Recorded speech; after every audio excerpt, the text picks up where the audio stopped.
S K super TMT, the long life TMT.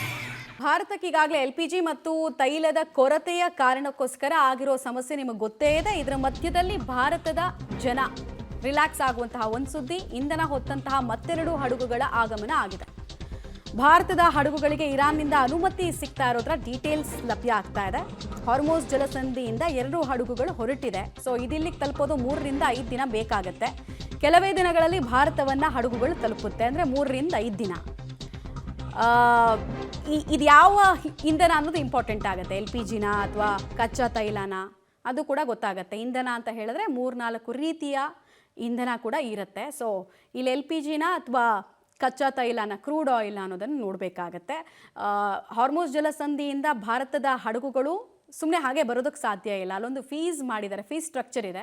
ಫೀಸನ್ನು ಕಟ್ಟಿನೇ pass ಆಗಬೇಕಾದಂತಹ ಸ್ಥಿತಿ. But ತುಂಬ challenge ಇರುತ್ತೆ. ಈಗಾಗಲೇ ಭಾರತದ ನೌಕಾಪಡೆ ಆಪರೇಷನ್ ಸಂಕಲ್ಪದ ಮೂಲಕ ಎಸ್ಕಾಟ್ ಮಾಡ್ತಾ ಇದೆ.